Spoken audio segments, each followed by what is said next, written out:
Thank you, Mr. Chairman, and thank all of you for being here.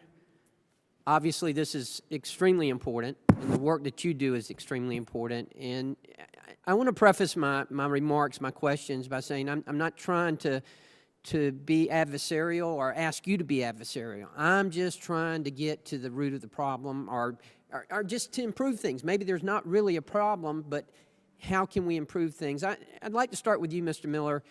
Mr. Miller, I can only imagine in being in the high-threat environment that New York City is, that you probably deal with a greater number of threats than we truly realize.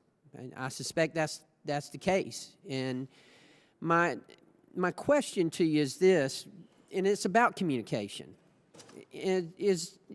We all understand how incredibly important it is, particularly in this area, particularly between the federal authorities and the local authorities. And I just want to ask you, has the Department of Homeland Security supported your mission? Have they done that, and especially in regards to emergency communications?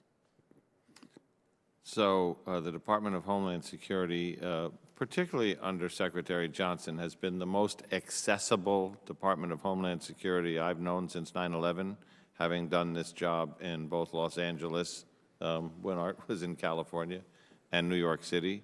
So that's in terms of our ability to work with DHS. If we ask them for something, they work hard to get it for us.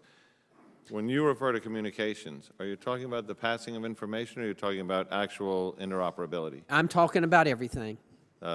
We get a steady stream of products from DHS, and I am fortunate enough, and it may be because of the size and scope of New York, to have 2 DHS intelligence advisors assigned to the NYPD to make sure that that feed and flow is early and often. Okay, well, let me put it this way. How can we improve it? I'm always, telling my staff, we got to get better, we got to get better. How can we make it better? I'm unfortunately a satisfied customer. I Okay. got nothing. Fair enough. I'm in from that department on that issue. Fair enough. I'll talk about money till the cows come home, but on that issue, I'm good. And look, I understand that, and I understand it takes money, but it also takes implementation, it takes communication, it takes so much more, and that's what I'm trying to get to here, is the communication factor. I would suggest one answer to that question, which is Heather Fong, who is the Assistant Secretary for Law Enforcement, was a police chief. She understands what we need, she understands how we need it, she understands what we need it for. The history of that position before Heather and Louis Quijas had been a long line of people who did not come from law enforcement, assorted generals and military people and other appointees. Okay. I would urge in the future that for the sake of communications, that person always be a law enforcement All right, good. I think that makes perfect sense. Chief Acevedo, I'm sorry, whatever. It's just not a popular name in South Georgia. I apologize.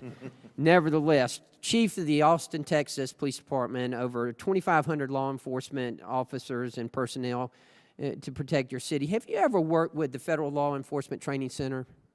Are you familiar with FLETC's? Yes, sir. I've actually worked there, and I've actually instructed there. It's a great facility, and I think they offer a lot of support to state, county, and local law enforcement. Yes, I have. Have any of the others had any experience with any of the federal law enforcement training centers? We've got one in our district, in the 1st Congressional District in Glencoe, Georgia, and we're very proud. I've toured it, I've seen it, and I've seen the work that they do.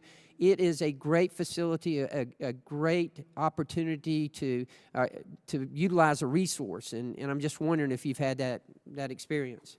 We have had the experience, and I've completed training there as well as members of my staff. But going back to your question about DHS and perhaps what can be done, the metropolitan Orlando area, when we were on the list to receive UASC funding, we did so when the Secretary had the discretion to select different metropolitan areas to receive funding. That he no longer has that discretion. Is rank ordered, and perhaps it would be good for the Secretary to have some discretion particularly when you have an incident like what we had when we're 34th on the list and only the top 29 receive funding.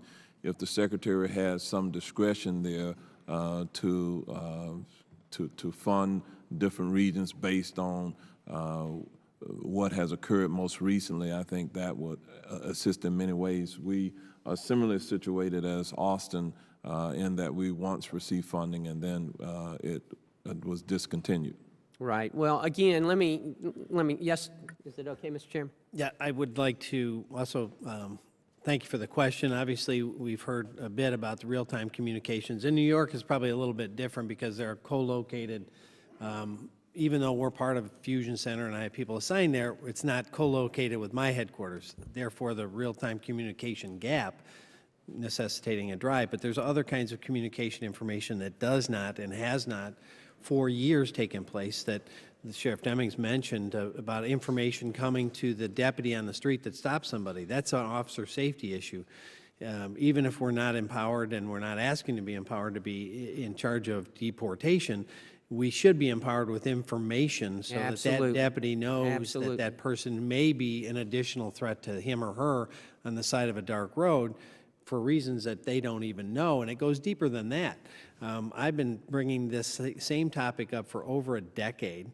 When somebody gets booked into our jails, sheriffs nationwide run the jails, we don't get real-time information in most of those facilities, the status of anybody or information as it relates to even criminality being illegally in this country.